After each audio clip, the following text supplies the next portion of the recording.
আসসালামু আলাইকুম, learn with miss ball YouTube চ্যানেলে আপনাদের স্বাগতম। গত ভিডিওতে আমি দেখাইছিলাম গিট রিপোজিটরি ইনিশিয়ালাইজেশন। আজকের ভিডিওতে আমরা দেখব বেসিক গিট কমান্ড, ইনিট, অ্যাড, কমিট, এগুলা। তো একদম বেসিক লেভেলের যে কমান্ডগুলো আছে সেগুলো আমরা দেখব। তো চলুন শুরু করা যাক। প্রথমে আমরা আমাদের কি কি শিখবো সেটা যদি আমরা দেখি, দিস টপিক, এখানে বেসিক গিট কমান্ডের জন্য আমরা কি করব, এই টপিকের উদ্দেশ্য কি সেটা আমরা জানবো। গিট কিভাবে কাজ করে সেটা আমরা ওয়ার্ক ফ্লোটা সম্পর্কে জানবো। ওয়ার্কিং ডিরেক্টরি, স্টেজিং এরিয়া কি, রিপোজিটরি কি, এইগুলো সম্পর্কে আমরা দেখবো। ওকে, দেন আমরা দেখি আমাদের প্রজেক্টে এটা ওপেন করা আছে। গত ভিডিওতে আমরা দেখেছিলাম ভিএস কোড দিয়ে আমাদের এটা ওপেন করা ছিল আমাদের প্রজেক্টে। এখানে আমাদের গিট রিসেট করে দিচ্ছি, গিটের আমরা ডিলেটও করে দিচ্ছি। আমাদের যে আগের যেটা git আসছিল সেটা আমাদের ডিলিট করে দিচ্ছি। ডিলিট করার পরে আমরা এখানে গিয়ে দেখি আমাদের সব কিছু আগের মতো চলে আসছে। ওকে, দেন আমরা প্রথমে আমরা দেখব গিট হোয়াই দিস টপিক, এই টপিকের উদ্দেশ্য কি, গিট কমান্ড, গিট বেসিক কমান্ডগুলোর। তো গিট কিভাবে একটি প্রজেক্টে কাজ শুরু করে সেটা আমরা জানবো। ফাইল পরিবর্তন, গিট কিভাবে বুঝে যে এটা ফাইল পরিবর্তন হয়েছে কিনা, গিট সেভ আসলে কিভাবে সেভ হয় সেটা। দেন গিট শিখতে গেলে সবচেয়ে গুরুত্বপূর্ণ তিনটি কমান্ড হচ্ছে, এক নম্বর আমরা যদি এখানে একটু দেখি, এখানে আমরা দেখি একটা হচ্ছে গিট অ্যাড, গিট অ্যাড, গিট কমিট, গিট পুশ। তো এইখানে আমাদের একটা ভুল হয়েছে। প্রথমে আমাদের গিট ইনিট হবে, গিট ইনিট, গিট ইনিট, সরি, আমাদের একটু ব্যাকে যাই। গিট ইনিট, দেন গিট হচ্ছে অ্যাড, তারপরে হচ্ছে আমাদের চলে আসতেছে গিট কমিট। এই তিনটা কমান্ড আমাদের অবশ্যই জানতে হবে। এই তিনটা কমান্ড না বুঝলে কিন্তু হবে না আমাদের অ্যাকচুয়ালি, কেননা আমাদের এই তিনটা কমান্ড দিয়েই আমাদের শুরুটা করতে হবে। ওকে, হ্যাঁ, কিভাবে কাজ করে, ওয়ার্কফ্লো, বেসিক ওয়ার্কফ্লো যেটা আমাদের এখানে দেওয়া ছিল। এখানে আমাদের ছিল working directory, staging area, repository. এই যে এখানে আমাদের কোথায় আমরা, এই যে এখানে working directory, staging area, repository, এই তিনটা। ওকে, এই তিনটা যদি আমরা বুঝতে চাই তাহলে আমাদের কি করতে হবে। ওয়ার্কিং ডিরেক্টরি মানে কি? ওয়ার্কিং ডিরেক্টরি হচ্ছে আপনি যেখানে কোড লিখেন, এই যে এটা প্ল্যাটফর্ম, আমরা যেখানে কোড লিখতেছি এটা হচ্ছে আমাদের ওয়ার্কিং ডিরেক্টরি বা কাজের স্থান বলতে পারেন। এখন স্টেজিং এরিয়া কমিট করার জন্য আমাদের প্রস্তুত করা জায়গা, সেটা হচ্ছে আমাদের স্টেজিং এরিয়া। ওকে, তারপরে রিপোজিটরি কি, পার্মানেন্ট হিস্টোরি কমিটটা হচ্ছে আমাদের রিপোজিটরি। কোড লিখলাম, অ্যাড করলাম, কমিট করলাম। তো আমরা দেখি করি। প্রথমে আমরা কি লিখবো, গিট ইনিট দিলাম। দেখেন এটা আমাদের ইনিট হয়ে গেছে, আর এখানে একটা ফোল্ডার তৈরি হয়েছে গিট। ওকে, দেন এখানে একটা ফোল্ডার তৈরি হলো এবং আমাদের কাজ শুরু করার হয়ে গেল। যে আমাদের হচ্ছে এই ফোল্ডারটা, এই যে ফোল্ডারটা দিতে পারছেন, এটা হচ্ছে গিটের ব্রেইন।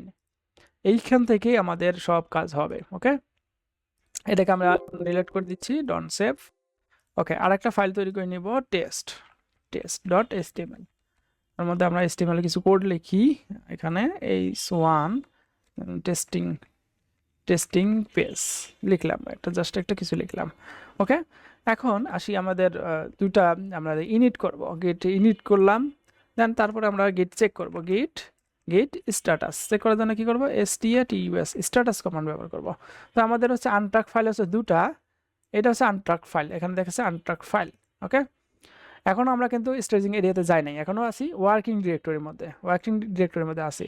তো এখন যদি আমরা কোনো একটা ফাইলকে আমরা ট্র্যাক করি তাহলে কি করতে হবে, গিট অ্যাড ওই ফাইলের নাম index.html দিলাম। ওকে, দিয়ে দিলাম। দেন এটা কিন্তু আমরা যদি গিট স্ট্যাটাস চেক করি তাহলে আমরা ট্র্যাক হয়েছে একটা ফাইল, সেটা হচ্ছে index.html, আনট্র্যাক একটা ফাইল আছে। তো এখন আমরা একটু ব্যাকে চলে যাই, গিট রিসেট কমান্ড দিয়ে আমরা ব্যাকে চলে যেতে পারি।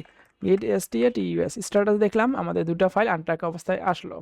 ওকে, এখন আমরা যদি আমাদের অনেকগুলো ফাইল থাকে তাহলে কি আমরা গিট অ্যাড করবো একটা করে ফাইল? না, তখন আমাদের কি কমান্ড দিতে হবে, গিট অ্যাড ডট দিতে হবে। গিট অ্যাড ডট দিলে আমাদের যতগুলো ফাইল এখানে আমরা তৈরি করি না কেন সবগুলোকে ট্র্যাক করবে। এই জন্য আমাদের গিট অ্যাড ডট দিলে আমাদের দুটা ফাইল দেওয়া আছে সেহেতু আমাদের দুটা ফাইলে কিন্তু ট্র্যাক করবে। গিট স্ট্যাটাস, আমরা যদি স্ট্যাটাস চেক করি তাহলে আমরা দেখতে পাচ্ছি যে দুটা change to to be committed.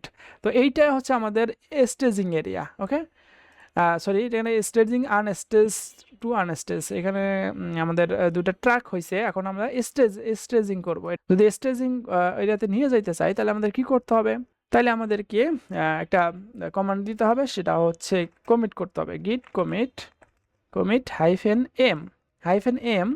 এখন আমাদের এখানে একটা মেসেজ দিতে হবে, জাস্ট আমাদের এখানে একটা মেসেজ দিতে হবে ভার্সন 1 ভার্সন 1 দিলাম, গিট কমিট -m ভার্সন 1।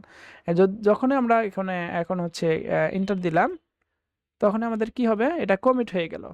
এখানে কিন্তু কমিট হয়ে গেল। আমরা যদি এখন স্ট্যাটাসটা চেক করি তাহলে এখানে দেখতে পাচ্ছেন git status no branch master, nothing to commit, working tree clean. Okay, মানে আমাদের হচ্ছে কমিট স্ন্যাপশট নেওয়া শেষ। তাহলে আমাদের এখানে স্ন্যাপশট নেওয়া শেষ হয়ে গেল। ফাইলটা ট্র্যাক করলাম, স্টেজ করলাম, কমিট করলাম, স্টেজ থেকে আমাদের কমিট করলাম। এই যে স্টেজ ট্র্যাক করলাম ফাইলটাকে, এখন টু স্টেজ থেকে আমাদের এটাকে স্টেজিং এরিয়াতে নিয়ে গেলাম। স্টেজিং এরিয়াতে আসলো, এরপরে আমরা স্ট্যাটাস চেক করে দিলাম, আর কিছুই নাই, মানে স্ন্যাপশট নেওয়া শেষ হয়ে গেল। এই ছিল আমাদের 3টা গিটের কমান্ড, বেসিক গিট কমান্ড, ইনিট, অ্যাড, কমিট। তো কমিট এতটুকু আমরা পার্মানেন্ট একটা স্ন্যাপশট নিতে পারছি। তো স্ন্যাপশটটা আমরা যদি দেখি, গিট লগ দিলেই কিন্তু আমাদের এই যে আমাদের এখানে দেখাচ্ছে একটা কমিট করে রাখছি।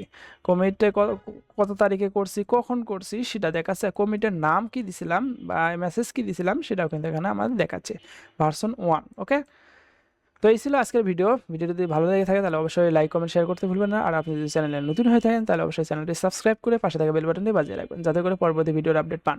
পরবর্তী ভিডিওতে আমরা গিট স্ট্যাটাস, গিট লগ অ্যান্ড ডিফ সম্পর্কে দেখব।